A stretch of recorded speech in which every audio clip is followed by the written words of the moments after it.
Start करें। तो यहाँ करना क्या अपने को, कूलाम नियम के ऊपर और अध्यारोपण के सिद्धांत पर न्यूमेरिकल आंकिक प्रश्न करने हैं।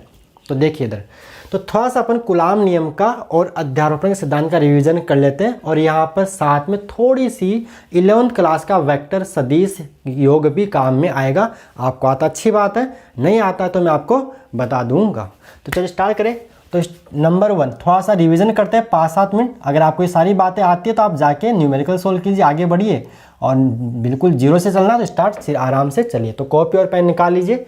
कूलाम नियम, कूलाम नियम क्या बताता है, ये बताता अपने को दो स्थिर और बिंदुवत आवेशों के मध्य लगने वाले विद्युत बल के बारे में बताता है। क्या बताता है कि अगर दो आवेश Q1 और Q2 जिनके बीच की दूरी कितनी है, R है, तो इनके मध्य लगने वाले विद्युत बल का जो फॉर्मूला होता है वो होता है K Q1 बटे में R², जहाँ पे K एक समानुपातिक नियतांक है जिसकी वैल्यू होती है 1/4 पाई एप्सिलॉन, और यहाँ पे एप्सिलॉन भी नियतांक है, इसे बोलते हैं निर्वात की विद्युतशीलता। इसकी वैल्यू होती है 8.854 इंटू 10⁻12 कूलाम स्क्वायर पर न्यूटन मीटर स्क्वायर। आपको ये वैल्यू विद मात्रक याद होनी चाहिए, क्योंकि इसके मात्रक की इसकी विमा भी कई बार कॉम्पिटेटिव एग्जाम में पूछी जा चुकी है, और इसके एप्लीकेशन में सवाल बनते हैं इससे, ठीक है, विमा वगैरह के।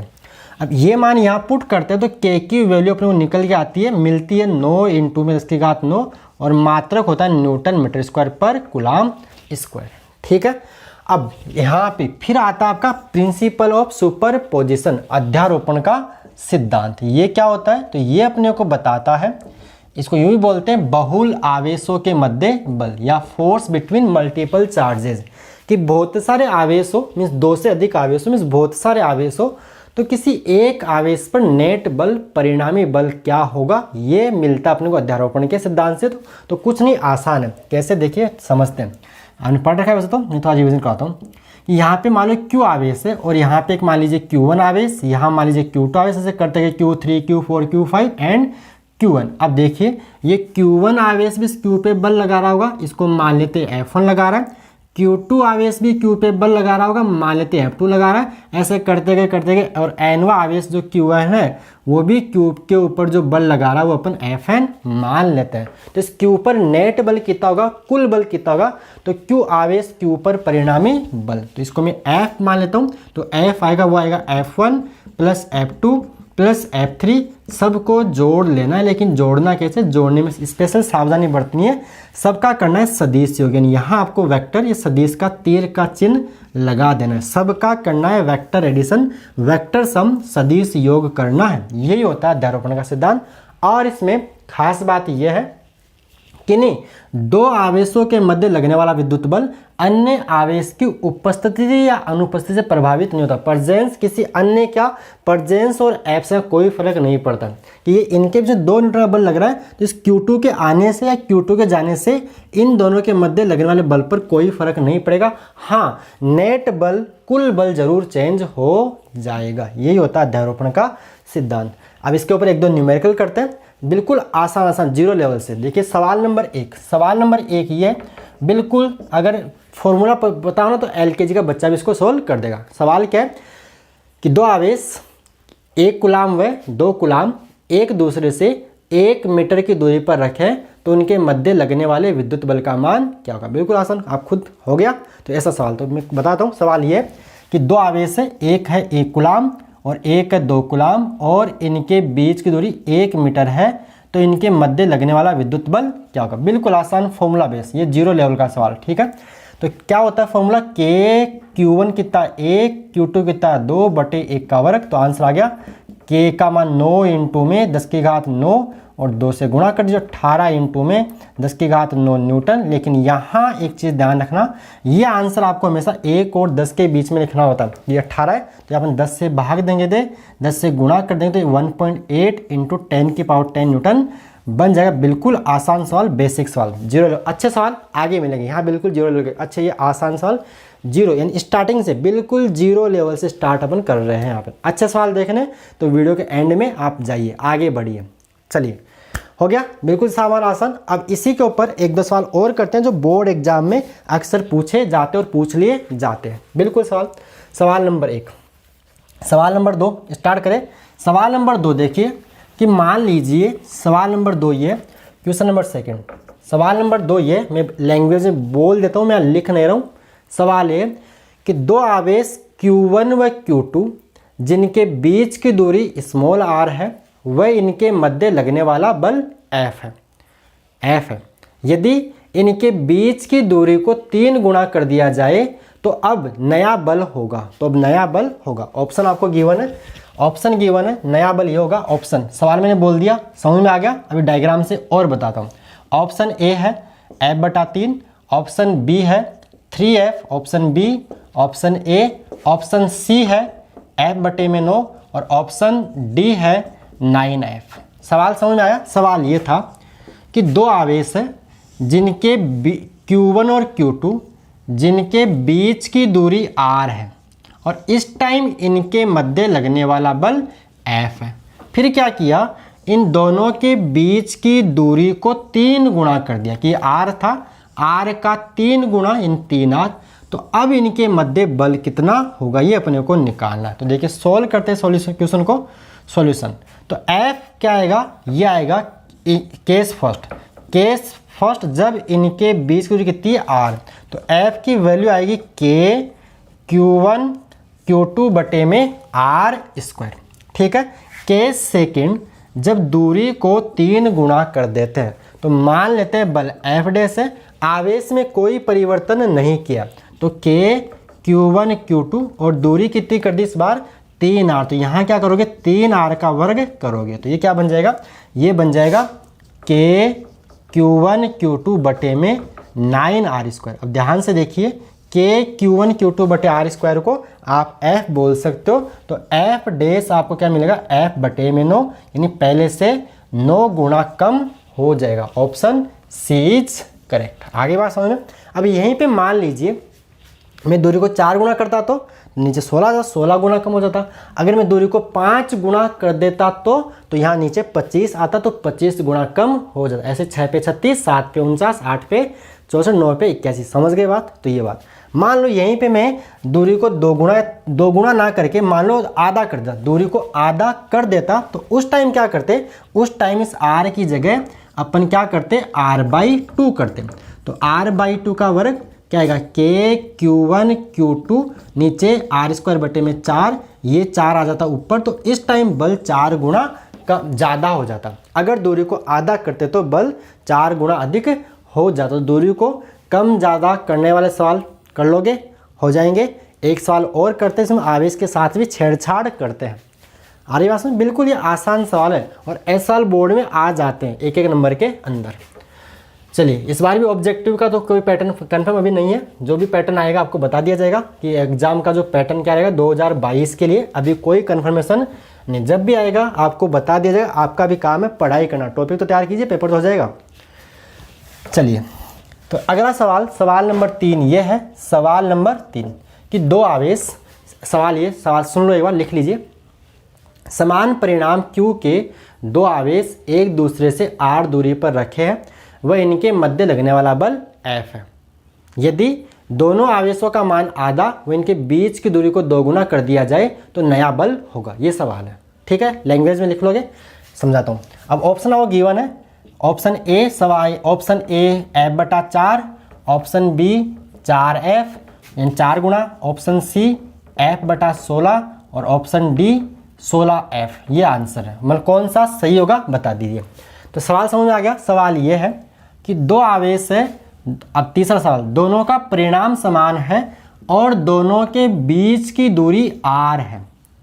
ठीक है, दोनों के बीच दूरी कितनी है r है। अब क्या बोल रहे हैं कि दोनों के परिणाम को आधा, दोनों के परिणाम को, ये केस फर्स्ट की बात हुई, और इस टाइम जो बल है वो F है।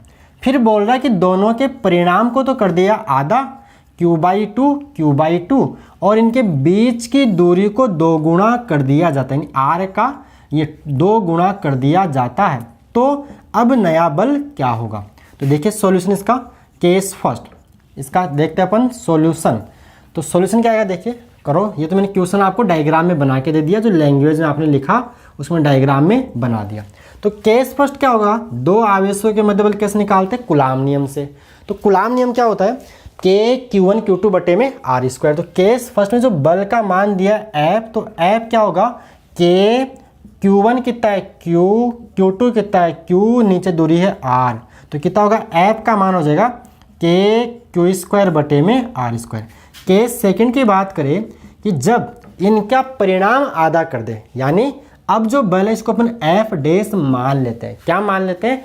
एफ डैश मान लेते हैं। तो क्या आएगा देखिए K इंटू में Q1 का मान Q/2, Q2 का मान Q/2 और दूरी को दुगुना कर दे तो 2R का करोगे वर्ग। सोल्व कर लो इसको तो आपको मिलेगा देखिए एफ डैश बराबर क्या मिलेगा Q स्क्वायर 2 दूनी 4, नीचे आएगा 4 बटे में 2R का वर्ग 4R का स्क्वायर, ये 4 नीचे गुणा में आ जाएगा तो एफ डैश आपको मिलेगा Q स्क्वायर बटे में 16R स्क्वायर। अब ध्यान से देखिए Q स्क्वायर बटे आर स्क्वायर को आप f बोल सकते हो, तो जो f डैश होगा वो f बटे में 16 आएगा, पहले से 16 गुणा कम हो जाएगा। ये आंसर आपका, तो कौन सा ऑप्शन सही है?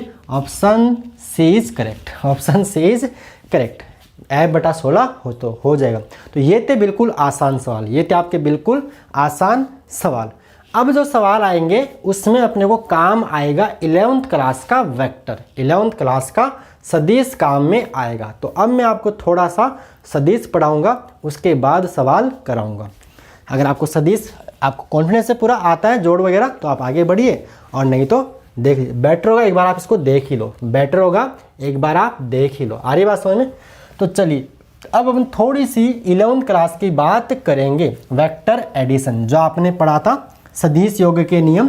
पहला क्या पढ़ा था? एक सदिश योग का त्रिभुज नियम। क्या होता था कि यदि दो सदिशों को परिणाम व भुजा में त्रिभुज की दो क्रमागत भुजाओं द्वारा व्यक्त करें तो तीसरी भुजा विपरीत क्रम में उनके परिणामी को व्यक्त करती है। ये तो था सदिश योग का त्रिभुज नियम, यही पढ़ा था, लिख लीजिए अगर आपको पता नहीं है सारी बातें, ठीक है। दूसरा हमने पढ़ा था सदिश योग का समांतर चतुर्भुज का नियम। क्या होता था कि यदि दो सदिशों को परिणाम व दिशा में समांतर चतुर्भुज की दो आसन भुजाओं द्वारा व्यक्त करें, ये कौन सा? ये वाला, कि दो सदिशों को परिणाम और दिशा में समांतर चतुर्भुज की दो आसन भुजाओं द्वारा, आसन भुजाएं क्या होती है? जिनमें एक पॉइंट दोनों में कॉमन होता है, जैसे यहाँ पे ये, ठीक है। तो इनके कटान बिंदु से होकर जाने वाला विकर्ण इनके परिणामी को व्यक्त करता है। ये आपने से समान चतुर्भुज बना के आपने ये किया था, ये होता था आर वेक्टर। क्या होता था? आर वेक्टर, और इनके बीच में कौन होता? थीटा।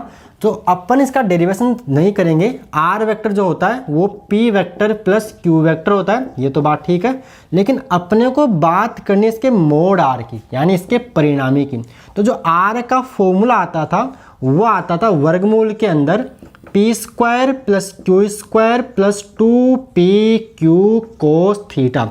ये फॉर्मूला बड़े काम का है, ये आपको याद होना चाहिए। ये होता है दो सदिशों के परिणामी का सूत्र, दो सदिशों के योग का परिणामी, जहाँ पे थीटा क्या है? थीटा है दोनों सदिशों के बीच का कोण, P और Q के बीच का कोण है, P और Q के बीच का कोण है। बात क्लियर है?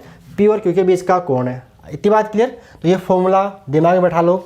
R रिजल्टेंट परिणामी होता है वर्गमूल के अंदर P square plus Q square plus 2pq cos theta.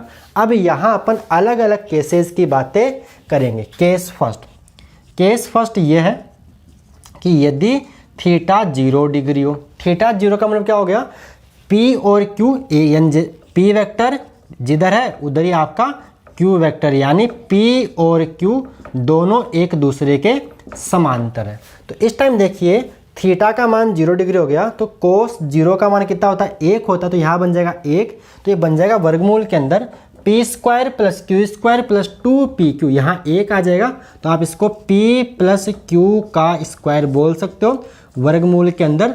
तो इस वर्गमूल से 2 या इस 2 से ढक्कन उड़ जाएगा, घात 2 से ये वर्गमूल कैंसिल हो जाएगा, तो r यहाँ से आपको मिलेगा p प्लस क्यू। मतलब यह है कि अगर दोनों बलों की या दोनों सदिशों की दिशा समान है तो आप उनको सिंपली जोड़ सकते हो, सिंपल उनके परिणाम को आप जोड़ सकते हो।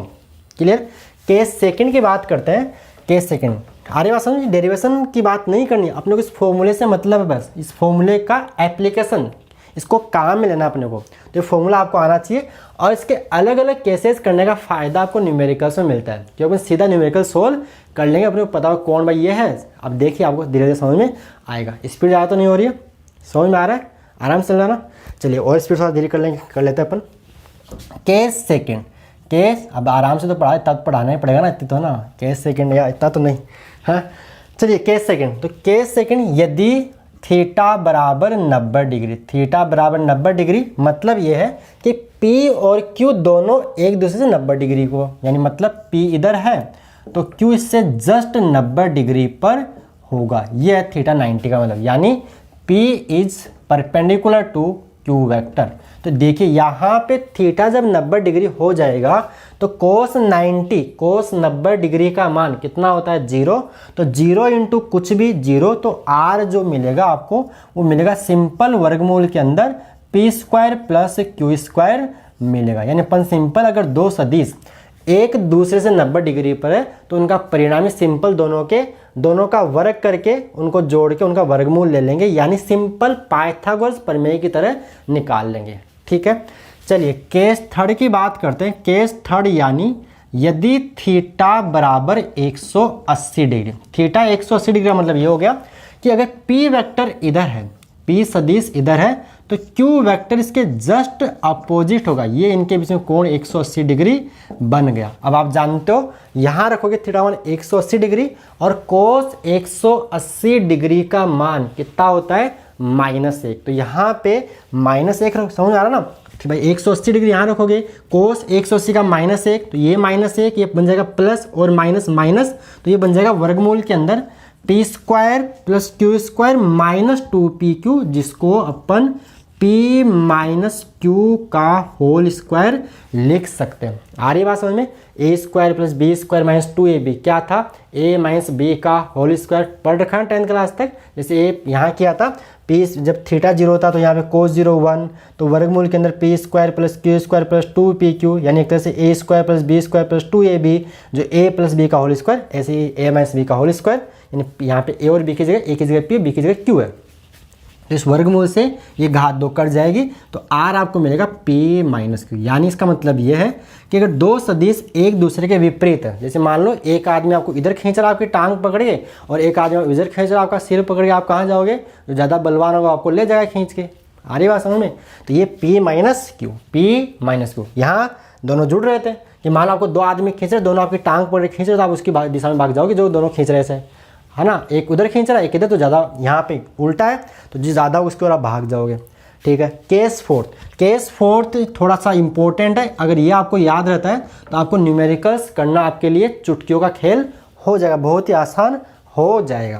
केस फोर्थ ये है कि यदि अपन सारे इस फॉर्मूले के पोस्टमार्टम कर रहे हैं बस, यदि P बराबर Q, यदि P बराबर Q, कि P और Q मान लो दोनों परिणाम में बराबर हो, दोनों परिणाम में क्या हो जाए बराबर हो जाए, तो देखिए इस टाइम R क्या आएगा, इस टाइम R आएगा वर्गमूल के अंदर P की जगह P, Q की जगह भी P, यानी P square plus 2P, Q की जगह भी P इंटू में कोस थीटा, तो क्या बनेगा P square plus P square, P square plus P square 2P square, और यहाँ पे P इंटू P यानी 2P स्क्वायर इंटू में कोस थीटा। तो ध्यान से देखिए यहाँ से और यहाँ से आप 2P स्क्वायर कॉमन निकाल सकते हो, तो जो R बनेगा वो बनेगा वर्गमूल के अंदर 2P स्क्वायर इंटू में 1 plus cos theta.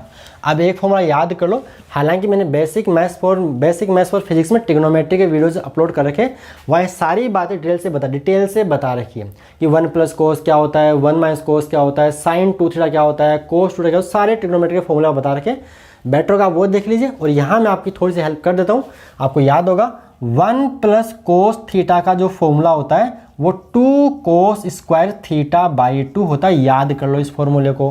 1 plus cos theta का formula 2 cos square theta by 2 होता है, ये कोण के बटे में 2, पूरे के बटे में 2 नहीं है। तो यहाँ आप बोल सकते हो रिजल्टेंट वर्गमूल के अंदर 2P स्क्वायर इंटू में 1 प्लस कोस की जगह 2 कोस स्क्वायर थीटा बाई 2। तो देखिए 2 दूनी 4, यानी यहाँ वर्गमूल के बाद देखो 2 2 आएगा 2, पी स्क्वायर वर्गमूल के बाहर पी, और कोस स्क्वायर थीटा बाई 2 वर्गमूल के बाहर कोस थीटा बाई 2 ही आएगा। तो यहाँ से आपको जो आर का फॉर्मूला मिला वो मिला 2p कोस थीटा बाई 2। अगर दोनों सदिश परिणाम में बराबर होते हैं तो ये होता है रिजल्टेंट का formula 2p cos theta by 2, 2p cos theta by 2। अब इसमें भी इस केस फोर्थ में भी हम केस और बनाते हैं। जैसे मान लीजिए इसका केस ए, इसका केस ए, यदि थीटा 60 डिग्री हो जाए, यदि थीटा 60 डिग्री हो जाए, मतलब दोनों सदिश बराबर भी हो और इनके बीच में कोण 60 डिग्री हो जाए, तो यहाँ रखोगे देखिए कोस 60, तो क्या आएगा 2p इंटू में कोस 60 है ना, कोस 60 बटे में 2, तो क्या आएगा 2p कोस 30 डिग्री, भाई 60 बटे 2 30, और कोस 30 का मान कितना होता है √3 बटे 2, याद है ना, कोस 30 का मान √3 बटा 2, 2 से 2 कट जाएगा, तो इस टाइम आपको जो रिजल्टेंट मिलेगा वो √3p मिलेगा। क्या मिलेगा?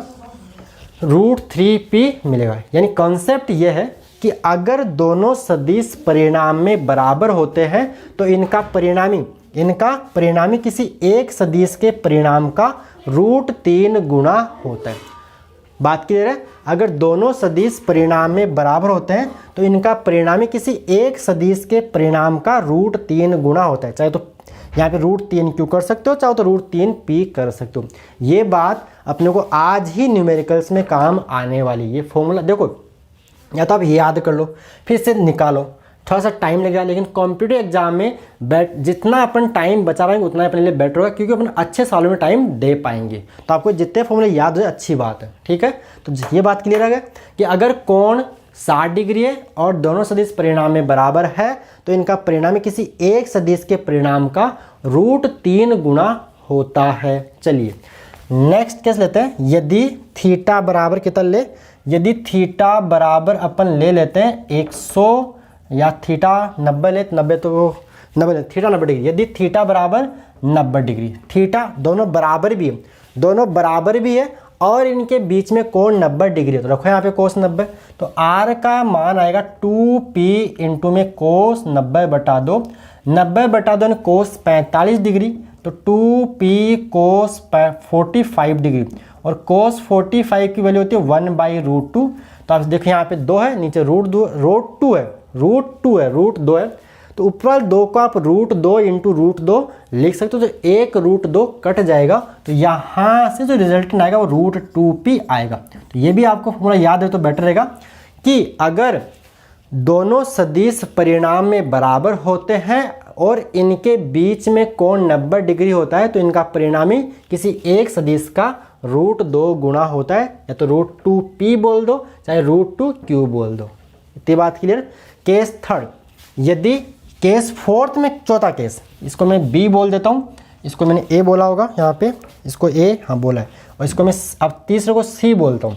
यदि थीटा बराबर 120 डिग्री, थीटा 120 डिग्री, बधाई देखो यहाँ पे चमत्कार होने वाला, थीटा 120 यानी इसमें आप रखो 120, तो r आपको मिलेगा 2p कोस 120 बटे में 2।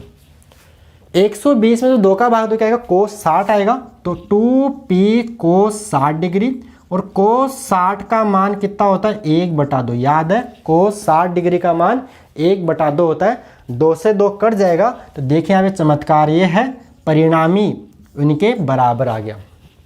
परिणामी p के बराबर बोलते हैं, q के बराबर बोलते, p और q तो बराबर माने ना अपन ने, यदि p और q बराबर हो, यानी अगर दो सदिशों के बीच में कोण अगर दोनों सदिश परिणाम में बराबर है और उनके बीच में कोण 120 डिग्री है तो उनका परिणामी भी उनके परिणाम के बराबर ही होता है, उनका परिणामी भी उनके परिणाम के बराबर ही होता है। अगर आपको ये वाली बात और ये वाली बात याद है तो आज ये तीनों बातें अपने को काम में आने वाली है, ये तीनों बातें आज ही न्यूमेरिकल्स में काम आने वाली है। बोलो क्लियर है? आगे बात तो आप पॉज करके इसको आराम से नोट कर लीजिए। और ये सारी बात वैसे तो हमने 11th क्लास में कर रखी है, लेकिन ये आपको आनी ही चाहिए, ये कहीं भी लग सकती है, जरूरी नहीं इसी टॉपिक में, जहाँ भी वेक्टर एडिशन, जहाँ भी दो सदिशों को जोड़ने का सवाल आएगा वहाँ ये लगेगा। ये फॉर्मूला है, ये देखो मेन फॉर्मूला यही है, बाकी ये सब इसके बच्चे हैं, लेकिन ये बच्चे बड़े काम के आपको याद होंगे तो, क्योंकि इनसे अपना सवाल जल्दी सोल्व हो जाएगा। नहीं तो अपन से मान रखेंगे फिर सोल्व करेंगे तो सोल्व करने में थोड़ा टाइम खराब हो जाता है। और कॉम्पिटिटिव एग्जाम में जितना टाइम बचा पाएंगे उतना अपने लिए बेटर होगा, क्योंकि अपन उसको अच्छे सवाल में टाइम दे पाएंगे। मान लो टफ सवाल है, थोड़ा सा घुमा फिरा रखा है, तो उसमें ज़्यादा टाइम दे पाएंगे। ठीक है, चलिए अब यहाँ पे एक बात तो होगी। अब दूसरी बात यहाँ पे होती है, ये जो परिणामी होता है ना, ये परिणामी अगर दोनों सदिश P और Q बराबर होते हैं, P और Q अगर P और Q बराबर होते हैं तो इनका परिणामी बिल्कुल बीच से निकलता है, बिल्कुल बीच से। कब? जब P और Q बराबर है। अगर मान लो P का मान Q से ज़्यादा है तो ये परिणामी P की ओर झुक जाएगा, या Q का मान P से ज़्यादा है तो परिणामी R की ओर झुक जाता है। जो ज़्यादा बलवान है वो इसको अपनी ओर झुका लेता है खींच के। दोनों बराबर तो बीच से निकल जाता है, नहीं तो जो ज़्यादा बलवान होगा वो इसको अपनी ओर ले जाएगा, खींच ले जाएगा।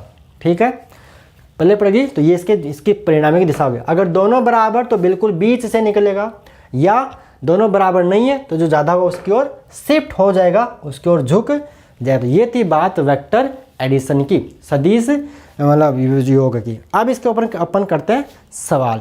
अब क्या करें इसके ऊपर सवाल, तो पहले 2 सवाल करते हैं, थोड़े से आसान सवाल करेंगे, उसमें मैथ्स लगेगी, और फिर अपन सवाल करेंगे अच्छे त्रिभुज के तीनों शीर्षों पे आवेश रख देंगे, केंद्र पे रख देंगे, तो उसको बल का मान, फोर्स का मान निकालना पड़ेगा। एक तरह से यूँ बोलिए ये 11th क्लास के सवाल है, साथ में थोड़ा सा कुलाम नियम लग रहा है और अध्यारोपण सिद्धांत लग रहा है, बाकी ये रियल में तो 11th क्लास की प्रॉब्लम्स है।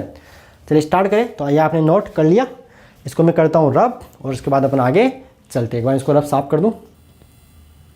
तो देखिए अब हम करते हैं सवाल, और सवाल नंबर 1 किसका?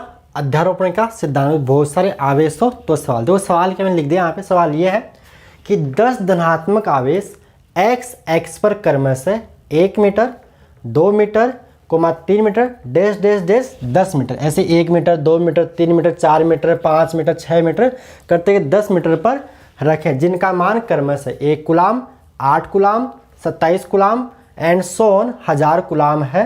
तो इन सभी के कारण मूल बिंदु पर रखे 1 कुलाम आवेश पर परिणामी बल ज्ञात कीजिए। सवाल देखिए ऐसा है, ये बोल रहे हैं कि अपने पास x, ये अपना x मान लेते हैं, और मूल बिंदु पे एक आवेश रखा हुआ है 1 कुलाम, फिर 1 मीटर पे आवेश रखा हुआ है 1 कुलाम, फिर 2 मीटर पे आवेश रखा हुआ है 8 कुलाम, फिर 3 मीटर पे आवेश रखा हुआ है कितना?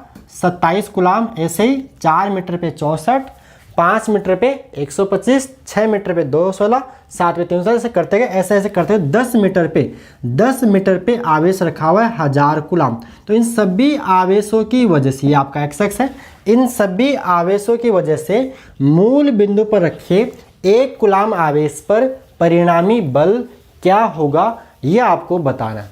देखिए यहाँ बहुत सारे आवेश है, किसी एक आवेश से बल निकालना है तो अपने यूज क्या करना पड़ेगा? अध्यारोपण का सिद्धांत यूज करना पड़ेगा। तो देखिए सोल्व करते हैं। तो देखिए ये वाला आवेश भी इसके ऊपर बल लगा रहा होगा। दोनों आवेश क्या है? समान प्रकृति के, और समान प्रकृति के आवेशों के मध्य बल कौन सा होता है? प्रतिकर्षण का। यानी ये आवेश इसको इधर धकेल रहा होगा, इसके धक्का मार रहा होगा। इसी प्रकार ये 8 कुलाम भी इसको धक्का मार रहा होगा, किधर? -x में। भाई ये दोनों प्लस है ना, प्लस प्लस समान प्रकृति के आवेश के मध्य बल क्या होता है? प्रतिकर्षण। इसी प्रकार ये 27 को धकेल रहा होगा, ऐसे सारे धकेल रहे हैं। तो देखिए ऐसे मान लेते हैं यहाँ पे, पहला F1, दूसरा F2, तीसरा F3। तो F नेट क्या आएगा? तो F आएगा, सबको जोड़ लो। सिंपल जोड़ना है, क्यों? क्योंकि सभी बल एक ही दिशा में जा रहे हैं, सभी बल एक ही दिशा में जा रहे हैं। फॉर एग्जाम्पल मान लीजिए 8 माइनस का हो जाता, तो यहाँ पे क्या आ जाता? F2 में माइनस आता। मतलब समझिए, अभी बताते हैं। अभी क्या आएगा? अभी सारे इधर है, तो F जो आएगा वो आएगा F1 plus F2 plus F3, सबको क्या कहाँ तक जोड़ना है? 10 तक आपको, प्लस F10, 10 तक जोड़ लीजिए। F1 का मतलब है इन दोनों आवेशों के मध्य बल क्या होता है? 2 आवेशों के मध्य बल कहाँ से निकालते हैं अपन? कुलाम नियम से। कुलाम नियम क्या होता है? K/Q1 Q2 बटे में R²। अब देखिए यहाँ पे K तो नियतांक है, कांस्टेंट है। पहला आवेश Q1 1 कुलाम, दूसरा आवेश Q2 1 कुलाम। दूरी कितनी है इनके बीच की? ये मूल बिंदु हो गया आपका। दूरी कितनी है? 1 मीटर, तो 1 का वर्ग। फिर F2 का मतलब है इन दोनों आवेशों के मध्य बल। कैसे निकालोगे? के Q1 Q2 बटे में R स्क्वायर। तो के तो क्या है? पहला आवेश Q1 1 कूलाम, दूसरा आवेश Q2 8 कूलाम। दूरी की बात करो तो 2 का वर्ग, यहाँ से दूरी 2 का वर्ग हो जाएगी। प्लस F3 की बात करो तो F3 का मतलब इन दोनों के मध्य बल। तो K कांस्टेंट रहेगा गुणा में।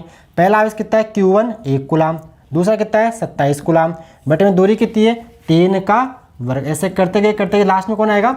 ये आएगा इन दोनों के मध्य बल। तो यहाँ होगा K Q1 कितना है? 1 कूलाम, Q2 कितना है? 1000 कूलाम। कितना है? 1000 कूलाम। नीचे दूरी कितनी है? 10 का वर्ग। इसको सोल्व कर लेंगे। ठीक है, अब मैं बताना चाह रहा हूँ क्या कि मान लो ये -8 होता तो यहाँ क्या आ जाता? माइनस। क्यों? क्योंकि फिर F2 की जो दिशा होती है वो इधर ना होकर इधर हो जाती। क्या होता है? ये इसको आकर्षित करता। तो इस चीज़ का आप ध्यान रखना, प्लस माइनस का कौन किधर हो रहा है। अब यहाँ सिंपल जोड़ दिया क्योंकि सभी बल एक ही दिशा में जा रहे हैं। अब इसको जोड़ लो, सिंपल, कुछ बचा ही नहीं इसके अंदर। अब तो जब सोल्व करोगे देखिए तो यहाँ पे K × 1 × 1 यानी सारा 1 × 1 1 बटे 1 का स्क्वायर 1 ही आएगा। तो क्या आ गया? 2 का वर्ग 4 दूनी 8। तो यहाँ कितना बन जाएगा? 2K। 3 का वर्ग 9 3 27। तो ये कितना बन जाएगा? 3K। ऐसे करते गए प्लस प्लस प्लस, लास्ट में क्या आएगा? 10 का वर्ग 100। तो ये 2 0 कट जाएगी। तो क्या बचेगा? 10K बच जाएगा। अब देखिए सबसे K कॉमन है तो K को कॉमन निकाल लो। क्या बचेगा? 1 + 2 + 3 + 10 तक बच जाएगा। अब जोड़ लो कैसे? 1 और 2 3 3 3 6 4 10 और 5 15 6 कितना 21। ऐसे जोड़ोगे तो बिल्कुल ऐसे नहीं जोड़ना है। आप जब छोटी क्लासों में थे तो आपने पढ़ा है प्रथम n प्राकृत संख्याओं का योगफल। क्या पढ़ते थे? 1 + 2 + 3 + n तक करना होता था। आप इसको n इंटू में n + 1/2 ये फॉर्मूला आपने पढ़ रखा है। प्रथम n प्राकृत संख्याओं का योगफल। प्राकृत संख्या क्या होती है? जो 1 से स्टार्ट होती है। पढ़ के आए हो ना? 10 तो पास करके आए हो? हाँ, आप तो पास करके अब वाले जो अब कौन सा, हाँ आप तो पास करके आए हो 10th है ना? आपका तो लग गया था। तो 1 + 2 + 3 + n इंटू में n + 1/2 ये होता है प्रथम n प्राकृत संख्याओं का योगफल। तो देखिए n कितना है? 10। इसको सोल्व करेंगे देखिए कितना आएगा? K n का मान 10 इंटू में 10 + 1 बटे में 2। हल कर लो। K का मान 9 इंटू में 10 की घात 9। 10 से काटोगे तो 5 इंटू में 10 + 1 हो जाएगा 11। अब 11 इंटू 5 कर लोगे तो कितना आएगा? 9 × 5 = 45 इंटू में 11 इंटू में 10 की घात 9 करोगे तो 11 से गुणा करेंगे। ऐसा करते हैं ना? ऐसा है ना? कितना आएगा? 5 4 9 यानी 495 आएगा। कितना आएगा? 495 इंटू 10 की घात 9 न्यूटन। अब लेकिन देखिए इसको लिखोगे कैसे? F बराबर, यहाँ पे जो नंबर होता है वो हमेशा अपने को 1 और 10 के बीच में लिखना होता है। ये आंसर लिखने का स्टैंडर्ड फॉर्मेट है, मानक तरीका। तो यहाँ आप क्या करोगे? 100 से गुणा कर दो, मतलब दशमलव यहाँ लाना, 100 से गुणा, 100 से भाग दे दो, और 100 से भाग दे 100 से गुणा भी करना पड़ेगा। तो इसको लिखेंगे अपन 4.95 इंटू 10 की घात 11 न्यूटन। तो ये आ गया बल। अगर यहीं पर आपको सदिश में लिखना है F वेक्टर, तो वेक्टर में दिशा भी बतानी है। तो देखिए दिशा, सारे बल कहाँ भाग रहे? सारे बल जा रहे हैं -x में। कहाँ पे जा रहे? -x में। देखो भाई ये +x मानोगे तो इसका विपरीत क्या मानना पड़ेगा? -x मानना पड़ेगा। और दिशा के लिए अपन क्या यूज करते हैं? इकाई सदिश। तो x के अनुदिश इकाई सदिश क्या मानते हैं अपन? i कैप मानते हैं। तो +x में i कैप होता है तो -x में उसको अपन -i कैप कर देंगे। तो सदिश रूप में लिखोगे तो यहाँ 4.95 इंटू 10 की घात 11 माइनस का i कैप और यहाँ न्यूटन लगा देंगे। ये आ गया आपका सदिश रूप में। परिणाम के साथ दिशा, और दिशा के लिए फिजिक्स में यूज करते हैं इकाई सदिश। x अनुदिश i कैप, y अनुदिश j कैप और z अनुदिश k कैप मानते हैं। क्लियर? तो ये आपका सवाल बिल्कुल ही आसान सवाल। ठीक है, अब देखिए, हाँ बुक में देखो यहाँ माइक्रो कूलाम कर सकता है। तो माइक्रो का मतलब क्या होता है? जैसे मान लो इसको कर दिया 1 micro coulomb, 2 micro coulomb, 1 micro coulomb, 8 micro coulomb, 27 micro coulomb. तो माइक्रो कूलाम यानी 10 के आसपास का 6 कूलाम। तो आपकी कैलकुलेशन चेंज हो सकती है। या मान लो दूरी को सेंटीमीटर में दे दे तो 1 सेंटीमीटर बराबर 100 क्या होता है? यानी 1 सेंटीमीटर बराबर आप 10 के आसपास का 2 मीटर रखिए। उसका ये यूनिट कन्वर्जन मात्रा का भी ध्यान रखना। मैंने तो बिल्कुल आसान करवा दिया आपको। आ रही बात में समझे? तो इन सभी बातों का ध्यान रखना होता है न्यूमेरिकल्स के अंदर। तो बिल्कुल ही आसान सवाल था। ठीक है, अगला सवाल भी ऐसा ही है, उसमें बस थोड़ी सी मैथ्स लगी और वो सवाल आईआईटी के अंदर पूछा हुआ भी सवाल है, कॉम्पिटिटिव एग्जाम में पूछा हुआ सवाल है। तो सवाल इसके जैसा ही है, वो एक बार मैं लिखता हूँ। तो देखिए सवाल क्या है, सवाल मैं आपको यहीं साथ बताता हूँ। सवाल ये है, इसको मैं कर दूँ रब। अब सवाल नंबर 2, अध्यारोपण सिद्धांत का सवाल नंबर 2। सवाल नंबर 2 ये है कि अपने पास 4 माइक्रोकुलाम, क्या है, ऐसा है कि एक्स एक्स के ऊपर सवाल ये है, अब मैं लिख नहीं रहा हूँ, समझाता हूँ कि आपके पास ये एक्स एक्स है और इस एक्स एक्स पर मूल बिंदु पे एक आवेश रखा हुआ है, एक कुलाम आवेश रखा हुआ है, और फिर 1 मीटर पे रखा हुआ है 4 माइक्रोकुलाम आवेश, 1 मीटर पे 4 माइक्रोकुलाम आवेश, और 2 मीटर पे भी 4 माइक्रोकुलाम आवेश, 2 पे नहीं, फिर 4 मीटर पे भी 4 माइक्रोकुलाम आवेश, फिर 8 मीटर पे भी 4 माइक्रोकुलाम आवेश, फिर 16 मीटर पे भी 4 माइक्रोकुलाम आवेश, ऐसे 32 पे भी 4, 64 पे भी 4, 128 पे भी 4, ऐसे करते गए और ये कहाँ तक रखा हुआ है, ये रखे हुए अनंत तक रखे हुए हैं। तो इन सभी आवेशों की वजह से मूल बिंदु पर रखे एक कुलाम आवेश पर परिणामी बल क्या होगा, ये सवाल है। ठीक है, कि एक्स एक्स पर क्रम से मतलब 1 metre, 2 metre, 4 metre, 8 metre, 16 metre पर प्रत्येक पर 4 माइक्रोकुलाम आवेश रखा है। तो इन सभी के कारण मूल बिंदु पर रखे एक कुलाम आवेश पर परिणामी बल क्या होगा। क्लियर है कि इन सब की वजह से इस एक कुलाम के ऊपर कुल बल कितना होगा। तो सिंपल क्या करना है, अध्यारोपण का सिद्धांत यूज करना है। ये क्या बोलता है कि बहुत सारे आवेश हो, किसी एक पे निकालना है, तो सबका वेक्टर सम, सबका वेक्टर एडिशन, सदिश योग, सदिश जोड़, जिस भाषा में आप समझो सदिश योग कर लीजिएगा। तो सोल्व करें। सवाल समझ आ गया तो एक बार आप डायग्राम अकेला बना लो। मैंने यहाँ पे लैंग्वेज में ना लिख के डायग्राम से सवाल आपको दे दिया है, लेकिन एग्जाम में जब आता है तो लैंग्वेज में लिखा हुआ आता है। चलिए स्टार्ट करें। बन गया डायग्राम। तो अब मैं इसे डायग्राम कर रहा हूँ, आप दूसरा डायग्राम बना के फिर सोल्व करना, नहीं तो समझ में नहीं आएगा दिया क्या था और अपने कर दिया क्या, 2 दिन बाद देखोगे तो आ रहे ना बात समझ में। चलिए सोल्व करें। तो सवाल देखिए, तो निकाल इसके ऊपर बल। तो देखिए सब प्लस प्लस है, तो देखिए 4 माइक्रोकुलाम और इसके बीच में निकालेंगे तो क्या होगा, ये एक दूसरे को करेंगे प्रतिकर्षित, क्योंकि दोनों प्लस प्लस हैं। इसी प्रकार इनमें भी होगा प्रतिकर्षण, इसके और उसके बीच में क्या होगा प्रतिकर्षण, इसके और इसके बीच में क्या होगा प्रतिकर्षण, क्योंकि सभी की प्रकृति सभी धनात्मक आवेश है और समान प्रकार के आवेशों में दुश्मनी होती है, वो एक दूसरे को दूर भगाते हैं। चलिए तो देखिए सोल्व करते हैं। देखिए ये इसके ऊपर फोर्स लगा रहा होगा, ये मान लेते हैं इसका F1, इसका मान लेते हैं F2, ऐसे करते गए F3 कहाँ तक जाएगा, अनंत तक जाएगा। तो एक क्या लिखोगे, ये मूल बिंदु, तो लिखोगे मूल बिंदु पर रखे एक कुलाम आवेश पर परिणामी बल क्या होगा, F बराबर F1 plus F2 plus F3 plus F। अब तो यहाँ तो N तो है ही नहीं, यहाँ तो बहुत दूर तक जाए, तो यहाँ क्या कर दो 3 डॉट, क्या कर दो 3 डॉट, यानी अनंत तक आपको जोड़ लेना है। अब देखो सभी को प्लस किया, क्यों किया, क्योंकि सभी की दिशा एक है, सभी किस में जा रहे हैं, सभी -x में जा रहे हैं, सभी -x में घुस रहे हैं, तो सबको जोड़ दिया अपन ने। ओके क्लियर है। चलिएगा तो क्या आएगा, देखिए यहाँ पे F बराबर F1 का मतलब है इन दोनों आवेशों के मध्य बल। तो फॉर्मूला क्या होता है, दो आवेशों के मध्य बल का, F बराबर K Q1 Q2 बटे में R² कुलाम नियम से। तो यहाँ आएगा K Q1 कितना है 1 कुलाम, Q2 कितना है 4 माइक्रो कुलाम, और माइक्रो का मतलब होता है 10⁻⁻6 बटे में R²।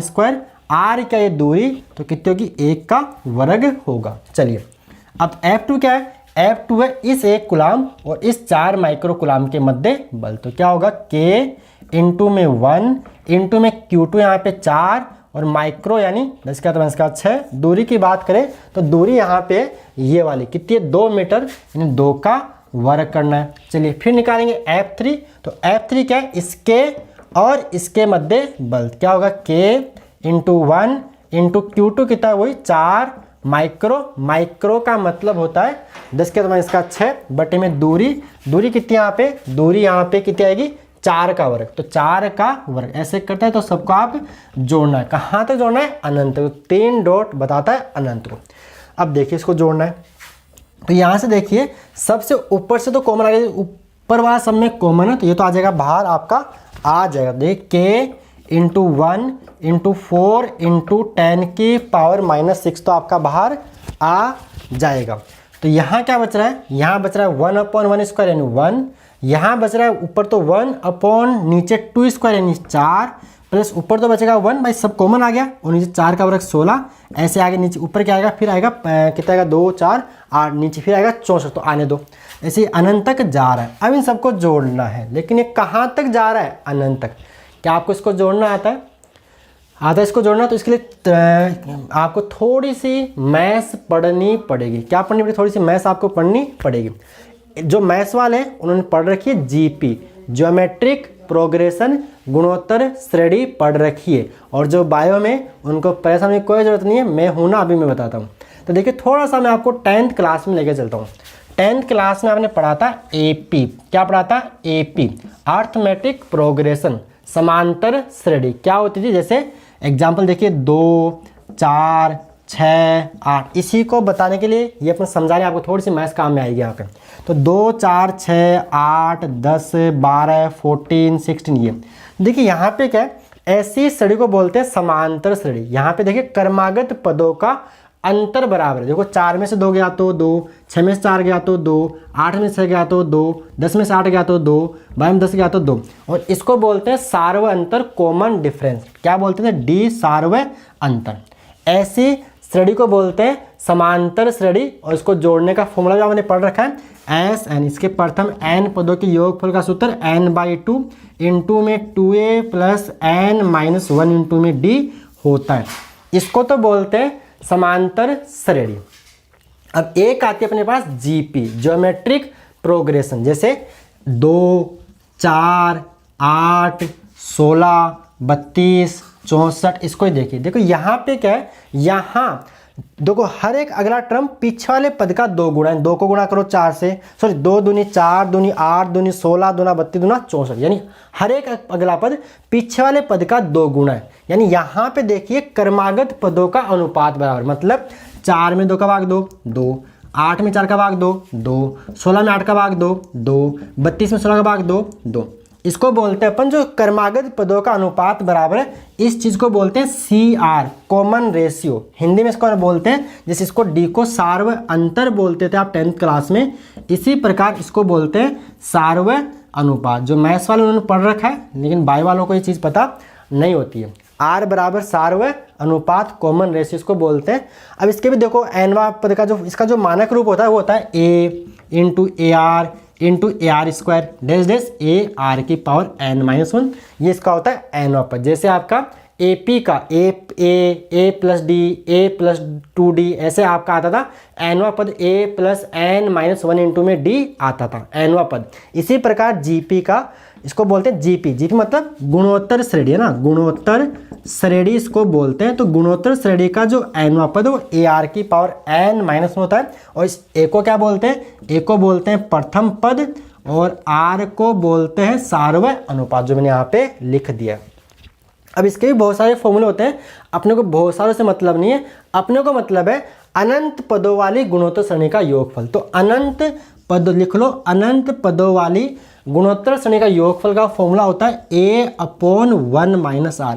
S मतलब सम, सम मतलब जोड़, और अनंत मतलब अनंत पदों वाली गुणोत्तर श्रेणी का योग का फॉर्मूला होता है S अनंत बराबर A/1 - R होता है, A/1 - R होता है। क्लियर है। जहाँ पे R को बोलते हैं सानुपात, कैसे निकालते हैं, दूसरे पद में पहले पद का भाग दे दो, ऐसे आपको कॉमन रेशियो सार्व अनुपात की वैल्यू मिल जाए। कैसे, दूसरे पद में पहले का दे दो, या तीसरे में दूसरे का दे दो, या चौथे में तीसरे का दे दो।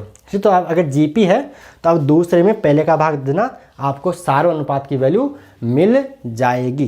क्लियर है। तो यहाँ पे यही फॉर्मूला काम में आएगा। तो क्या आएगा देखिए, बार के का मान 9 इंटू 10 की घात 9 होता है, गुणा 1 4 इंटू 10 की घात इसका 6, और ये जीपी है। कैसे, देखो 1/4 में आप 1 का भाग दो, कितना आएगा, 1 आएगा, सॉरी 1/4 आएगा। 1/16 में आप 1/4 का भाग दो, कितना आएगा, 1/16, और यहाँ पे 4 उल्टा हो जाए ना, भिन्न उल्ट जाएगी, तो 4 चौक 16, 1/4 आएगा। यानी यहाँ पर भी क्रमागत पदों का अनुपात बराबर है, मतलब ये आपकी जीपी है।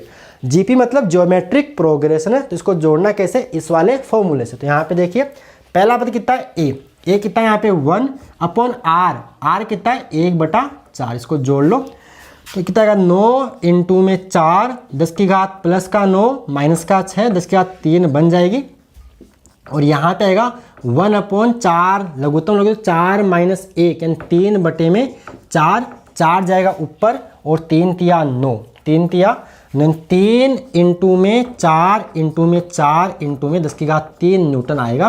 तो 4 चौक 16 तिया 48, तो 48 इंटू में 10 की घात 3 न्यूटन आपको आंसर मिल जाएगा। लेकिन वही बात, यहाँ पे जो नंबर है वो हमेशा आपको 1 और 10 के बीच में लाना होता है। इसको आप गांठ बांध लीजिए, हमेशा आंसर इसी फॉर्मेट में देके आना है, क्योंकि ये होता है मानक रूप। आंसर को लिखने का एक स्टैंडर्ड फॉर्मेट है, इसको वैज्ञानिक संकेतन साइंटिफिक नोटेशन के नाम से जाना जाता है। ये आपने 11वीं क्लास में पढ़ा भी होगा, ठीक है।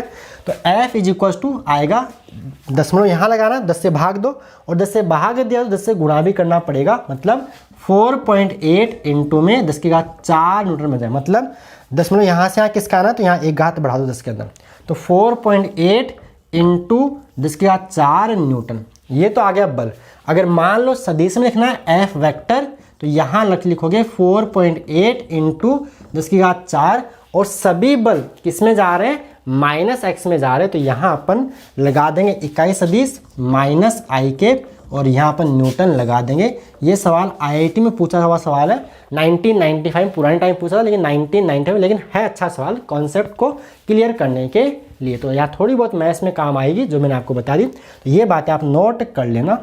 एपी और जीपी मैथ्स वालों ने पढ़ी रखी होती है, बायो वालों नहीं पढ़ी, तो बायो वालों के लिए मैं हूँ ना। आ रही बात समझ में। तो ये था आपका सवाल नंबर 2, ये टाइप फर्स्ट थी। अब अपन कुछ बात करेंगे अलग टाइप के सवालों की। तो ये क्लियर हो गया, तो एक बार इसको आप पॉज करके नोट करो, फिर अपन अगले टाइप के सवालों की ओर चलते हैं। चलिए नेक्स्ट, चलिए आगे। ये वाला क्लियर है, आगे बढ़े, इसको रब कर देते हैं। चलिए अगला सवाल ये है। अब अपन आ जाते हैं थोड़े अलग टाइप के सवालों के ऊपर। सवाल ये है, अगर मैं लैंग्वेज में बोलूँ तो लैंग्वेज में सवाल ये है। सवाल पहले मैं डायग्राम समझाता हूँ आपको। सवाल आपके पास ये कि आपके पास एक त्रिभुज है और त्रिभुज कौन सा है, समबाहु त्रिभुज है।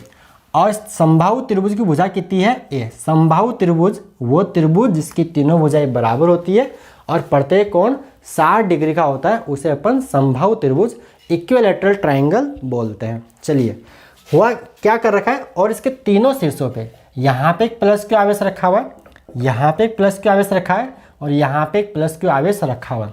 तो ये शीर्ष इसका आप बोल देते हैं ए, ये शीर्ष बी, ये शीर्ष सी। तो आप करना क्या है, शीर्ष ए पर रखे आवेश पर, शीर्ष ए पर रखे आवेश पर आपको निकालना है परिणामी बल ज्ञात कीजिए। ये सवाल है, ये क्या आपका सवाल है। पहले पढ़ रही बात कि आपके पास सवाल देखो, एग्जाम में लैंग्वेज में इस प्रकार लिखा होता है कि ए भुजा वाले समबाहु त्रिभुज के तीनों शीर्षों पर समान परिणाम क्यू के 3 आवेश रखे हैं या समान परिणाम क्यू के आवेश रखे हैं, तो किसी एक आवेश पर परिणामी बल ज्ञात करो। जैसे यहाँ पे ये निकालो, चाहे यहाँ निकाल, चाहे यहाँ निकाल, तीनों में सेम रहेगा। तो मैं इसको बोल दिया मैंने कि शीर्ष ए पर रखे आवेश पर परिणामी बल ज्ञात करो। तो एक बार आप डायग्राम बना के ये साथ में लिख लो। और लैंग्वेज में कैसे आता है मैंने आपको बोल के बता दिया है। एग्जाम में ये लैंग्वेज में लिखा हुआ आ सकता है। चलिए सॉल्व करें, हो गया। अब मैं आप एक बार ट्राई कर लो पॉज करके और फिर आगे आप आगे देखिए। तो कर लिया ट्राई। अब मैं इसी डायग्राम में सोल्व कर रहा हूँ, आप अलग से डायग्राम बनाना जिससे पता रहे क्या दिया था और अपन ने क्या किया था। तो देखिए आपको इस ए पर निकालना है परिणामी बल, ए पे निकालना है परिणामी बल। तो देखिए इसके ऊपर ये भी बल लगाए, इसके ऊपर ये भी बल लगाएगा और इसके ऊपर ये भी बल लगाएगा, क्योंकि अध्यारोपण का सिद्धांत कि बहुत सारे आवेश हो तो किसी एक आवेश पर परिणामी बल निकालने के लिए अपन सबका सदिश योग कर लेते हैं। चलिए तो देखिए ये दोनों प्लस प्लस है, तो समान प्रकार के आवेश एक दूसरे को प्रतिकर्षित करते हैं। तो यहाँ जो बल है उसको मैं मान लेता हूँ थोड़ी देर के लिए F1 मान लेता हूँ। एक बार मैं मार्क कर रुकना एक बार। चलो इसको मैं क्या मान लिया, हमने इसको F1 मान लिया। और F1 का मतलब ये है कि B पर स्थित आवेश प्लस Q द्वारा A पर स्थित आवेश प्लस Q पर लगाया गया बल। यहाँ आप लिख लेना F1 जो आएगा वो होगा K Q1 Q2 बटे में R²। R यहाँ पे दूरी का काम कौन कर रहा है, इसकी भुजा जो कितनी है A², तो कितना आएगा K Q² बटे A²। और दिशा की बात करो तो BA की ओर है, B से A की ओर, BA की ओर है। चलो ठीक है। इसी प्रकार ये C पर रखा आवेश Q भी इसके ओर बल लगा रहा होगा, तो यहाँ लिखोगे C पर रखे आवेश प्लस Q द्वारा A पर स्थित आवेश प्लस Q पर लगाया गया बल, इसको अपन F2 बोल देते हैं। तो ये भी कितना आएगा K Q1 Q2। अब Q1 भी Q है, Q2 भी Q है, तो क्या आएगा ये भी K Q² बटे में A²। और दिशा की बात करो तो कहाँ जा रहा है, इधर जा रहा है। कैसे जा रहा है, ये इधर जा रहा है S से, इसको अपन F2 बोल देते हैं। दिशा क्या होगी C से A की ओर, यानी CA की ओर, CA की ओर, CA की ओर, C से A की ओर। अब आप ध्यान से देखिए, इस आवेश पर दो बल लग रहे हैं, एक लग रहा है इधर, एक लग रहा है इधर, तो दोनों को जोड़ लेते हैं, नेट बल मिल जाएगा। तो नेट बल क्या आएगा, F बराबर F1 प्लस F2। भाई दोनों, एक ये लग रहा है एक ये लग रहा है, दोनों को जोड़ देते हैं। ये तो करना, दोनों को जोड़ देना है। तो जोड़ने में क्या आएगा, देखिए K Q² बटे में A² प्लस K Q² बटे में A², कितना हो जाएगा 2K Q² बटे में A²। बोलो क्लियर है, सही है, पक्का जोड़ना ही था ना दोनों को। भाई ये और ये दोनों को जोड़ लो, इसका मान कितना है ये, इसका मान कितना, दोनों को जोड़ लिया और जोड़ने पे आंसर आया ये, जो कि गलत है, जो कि गलत है। क्यों गलत है, मैंने तो सही किया, दोनों को जोड़ना ही तो था, जोड़ दिया मैंने तो। भाई दोनों को जोड़ना ही था, मैंने तो जोड़ दिया, फिर गलत कहाँ हो गया, बताओ कहाँ गलत हो गया। तो देखिए वर्ष क्या करना होता है, वेक्टर सम, सदिश योग करना होता है। क्या करना होता है, सदिश, यानी कोण को भी देखना पड़ता है। किसको, एंगल को, कोण को भी देखना पड़ता है। तो देखिए अगर ये कोण 60 डिग्री है, भाई समबाहु त्रिभुज है और समबाहु त्रिभुज का प्रत्येक कोण 60 डिग्री होता है। अगर ये 60 डिग्री है तो ये भी कितना होगा, ये भी 60 डिग्री होगा। रीजन शीर्षाभिमुख कोण है, शीर्षाभिमुख कोण सीधा नहीं जोड़ना है, सदिश योग करना होता है, तो कोण को भी देखना पड़ता है। पहले पढ़ रही है बात। अब देखिए खास बात, दोनों बल परिणाम में बराबर, ये भी कितना है K Q² बटे A², ये भी कितना है K Q² बटे में A²। हाँ, दिशा दोनों की अलग अलग है। तो देखिए अपन बोल सकते हैं थोड़ी देर के लिए, कोई अपन आलसी लोग हैं, इतना बड़ा लिखने में जोर आता है, तो अपन क्या मान लेते हैं F1 बराबर F2, दोनों बराबर है और वो दोनों बराबर है K Q² बटे में A² के, तो इसको अपन थोड़ी देर के लिए F मान लेते हैं। अब मेरा आंसर देखो, मैंने आपको याद करवाया था कि अगर दो सदिश परिणाम में बराबर हो और उनके बीच में कोण 60 डिग्री हो, तो उनका परिणामी किसी एक सदिश का √3 गुना होता है। तो आंसर आएगा √3 K Q² बटे में A²। अगर आपको याद है तो आपका काम आसान हो जाता है ऑब्जेक्टिव सवालों के अंदर। हाँ, हालांकि बोर्ड का एग्जाम है, तो बोर्ड के एग्जाम में आपको स्टेप बाय स्टेप पूरा सजा के आना होता है। और कंपटीशन में कौन देख रहा है वहाँ, तो उड़ाना ना, उड़ाइए ना आराम से, कौन देख रहा है वहाँ पे, तो बस आपको तो वहाँ आपका ऑप्शन मैच करवाना होता है। तो वहाँ आपको ये ट्रिक्स काम करेगी। और बोर्ड का एग्जाम है तो आपको पूरा स्टेप बाय स्टेप लिखना पड़ता है, क्योंकि बोर्ड वाला कॉपी देखता है उसने कितनी आपने कॉपी, कितनी सुंदर सुंदर कॉपी आपने भरी है। और कंपटीशन में आपको ऑप्शन टिक करना है, चाहे आप कैसे भी करो, चाहे आप कैसे भी करो, बस आपका ऑप्शन करेक्ट होना, आपका आंसर सही मैच होना चाहिए। तो देखिए आंसर आ गया, कैसे है, अगर आपको ट्रिक याद है तो। लेकिन यहाँ तो मैं आपको पूरा बोर्ड की तरह निकाल के दिखाता हूँ। यानी आपको क्या निकालना है, देखोगे अतः ए पर स्थित, यानी ए पर रखे आवेश पर परिणामी बल, तो इसको अपन F नेट बोल देते हैं। नेट मतलब टोटल, जो क्या आएगा वर्गमूल के अंदर F1² plus F2² plus 2F1 F2 cos theta. ये वही फॉर्मूला है, मैंने P की जगह F1 ले लिया है और Q की जगह F2 ले लिया है। तो यहाँ से F नेट आएगा, देखिए F1 F2 दोनों बराबर है, तो क्या आएगा F² plus F² plus 2 into F into में F और कोस थीटा यहाँ पे कितना है, तो थीटा यहाँ पे 60 डिग्री है। थीटा क्या होता है, दोनों सदिशों के बीच का कोण, तो F1 और F2 के बीच कोण कितना है, 60 डिग्री है। तो रख दीजिए यहाँ पे, तो F² प्लस F² 2F² और यहाँ पे 2f² इंटू में कोस 60 का मान 1/2 वर्गमूल के अंदर, इस 2 से 2 कट जाएगा तो आएगा वर्गमूल के अंदर 3f²। कैसे, यहाँ f² प्लस 2f² 3f², तो वर्गमूल के बाहर √3 इंटू में f। ये तो मैंने आपको बात बताई थी अभी। और f किसके बराबर है, f बराबर है किसके, एक मिनट रुकना,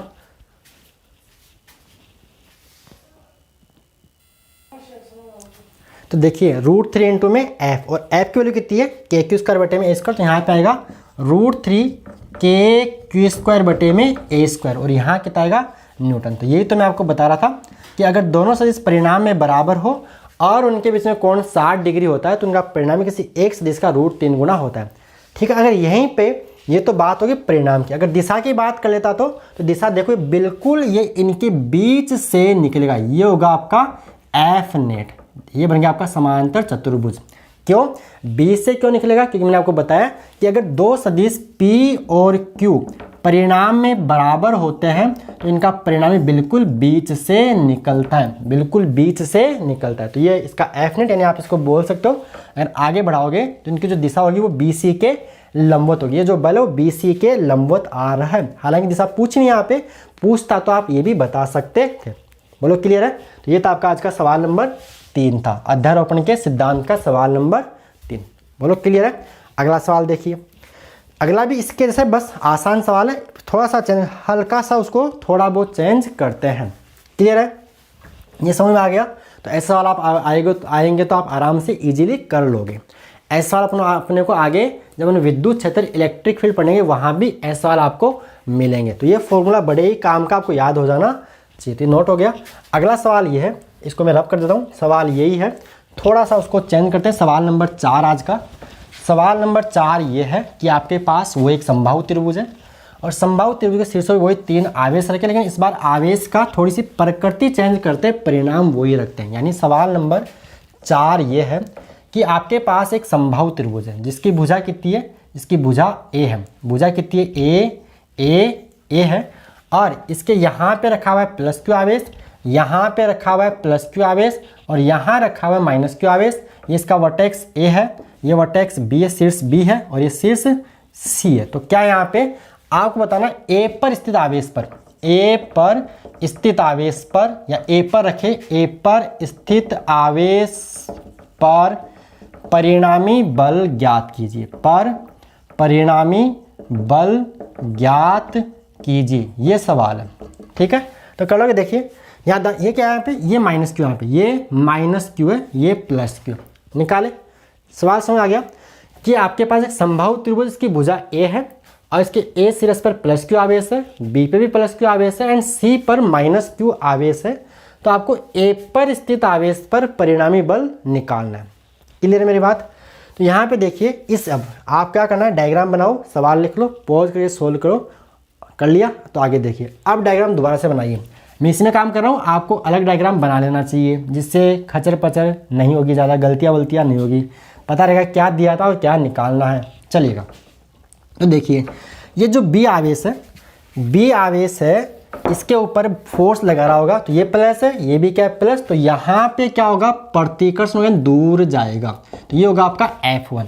तो F1 की जो वैल्यू आएगी, यानी B पर स्थित आवेश +q द्वारा A पर स्थित आवेश +q पर लगाया गया बल, तो KQ² बटे में A²। दिशा की बात करोगे तो वही BA की ओर आने वाली, BA की ओर। इसी प्रकार ये तो क्या हो गया, B पर लिखना, B पर स्थित आवेश +q द्वारा A पर स्थित आवेश +q पर लगाया गया बल। इसी प्रकार देखिए C पर स्थित आवेश -q द्वारा A पर स्थित आवेश +q पर लगाया गया बल, जिसको अपन क्या बोलेंगे, F2।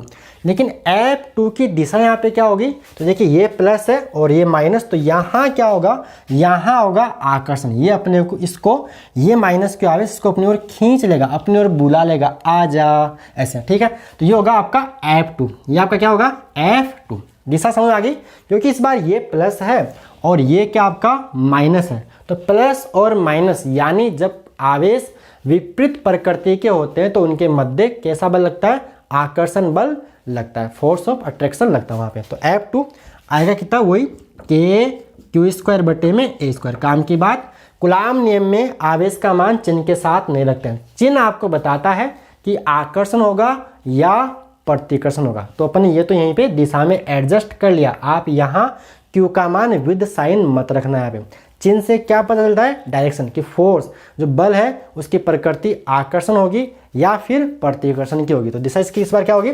11 इधर, तो इसकी दिशा होगी AC की ओर। तो देखिए इस आवेश पे दो बल लग रहे हैं, एक इधर लग रहा है और एक इधर लग रहा है। तो दोनों क्या निकालना है, दोनों का निकालना है परिणामी।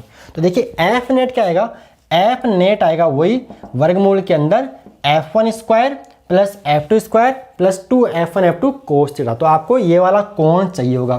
देखिए ये कोण कितना है, ये कोण 60 डिग्री है, ये पूरा कितना होगा 180 होगा, तो ये पूरा आएगा 120 डिग्री आपको मिल जाएगा। भाई 180 में से 60 घटा दीजिए तो 120 डिग्री आपको मिल जाएगा। तो यहाँ पे देखिए, यहाँ पे भी वही F1 और F2 परिणाम में तो है बराबर। देखिए कैसे, इसका परिणाम भी कितना है k q स्क्वायर बटे में a स्क्वायर, और F2 भी कितना है k q स्क्वायर बटे में a स्क्वायर।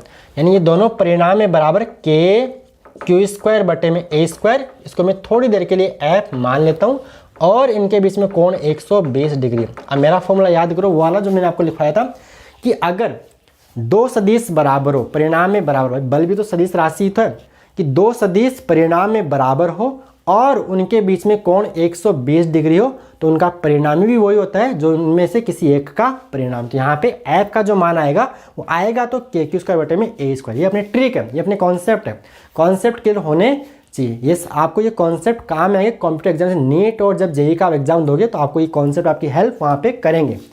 तो देखिए यहाँ पे नहीं बोर्ड में पूरा करना होता है तो मैं आपको पूरा डिटेल से बताता हूँ यहाँ पे। तो लेकिन अगर आपका कॉम्पिटिटिव है तो मैंने आपको ट्रिक बता दी है कि दोनों परिणाम में बराबर हो दो सदिश और उनके बीच में कोण 120 डिग्री हो, तो उनका परिणामी भी वही होता है जो उनका किसी एक का परिणाम होता है। अब यहाँ पे तो वही है F1 square plus F2 square plus 2F1 F2 cos theta. रख लो यहाँ पे। देखो F, अब इतना बड़ा कौन लिखेगा, अपना आलसी लोग वैसे ही, तो यहाँ थोड़ी देर के लिए F से काम चलाओ। तो F1 की जगह भी F, F2 की जगह भी F, 2F1 की जगह F इंटू में F2 की जगह F इंटू में कोस थीटा, और कोस 120 डिग्री। तो ये कितना आएगा F square plus F square plus 2F square, और कोस 120 का मान याद है नहीं, या तो याद कर लीजिए। कोस 120 डिग्री का मान माइनस का 1/2 होता है, साथ में कोस 180 डिग्री का मान माइनस का 1 होता है, ये भी याद कर लो। तो देखिए ये 2 से 2 कट जाएगा, ये प्लस ये माइनस क्या हो जाएगा माइनस, तो क्या बनेगा वर्गमूल के अंदर F square plus F square plus F square, और यहाँ पे आएगा माइनस का F स्क्वायर। तो यहाँ से देखिए एक तो कट जाएगा, एक तो कट जाएगा, तो यहाँ आएगा वर्गमूल के अंदर F स्क्वायर। तो यहाँ पे सिंपल आपका जो F नेट है वो F के बराबर ही आएगा। अब F किसके बराबर है, जो मैं आपको पहले ही बोल चुका हूँ कि वो कितना आएगा, F नेट यहाँ से आपको मिलेगा, F नेट कितना आएगा k q स्क्वायर बटे में a स्क्वायर न्यूटन। ठीक है, ये आ गया n फॉर न्यूटन। बल का मात्रक क्या होता है न्यूटन, तो मात्रक तो लिखना पड़ेगा ना न्यूटन। दिशा की बात करें तो देखिए ये दोनों F1 और F2 परिणाम में बराबर है, तो उनका परिणामी जो F बिल्कुल इन दोनों के बीच से निकलेगा। एक तरह से आपका समांतर चतुर्भुज आपका ऐसे बन जाएगा। आ रही बात समझ में। तो दिशा इसकी होगी, पूछे तो क्या जा रहा है ऐसे, यानी बी सी के, ऐसा बोल सकते हैं बी सी के समांतर। दिशा पूछता तो बी सी के समांतर, कैसे बी सी, यानी ये रहा बी, ये राशि, तो बी से सी की ओर, बी सी के समांतर है, ये बी सी के समांतर जा रहा है। तो ये था आपका सवाल नंबर आज का 4। तो ये आई होप आपको समझ में आ गया होगा ये फॉर्मूला आपका, और अपन अच्छे सवाल और कर रहे हैं। तो एक बार आप ये पॉज करके नोट कीजिए।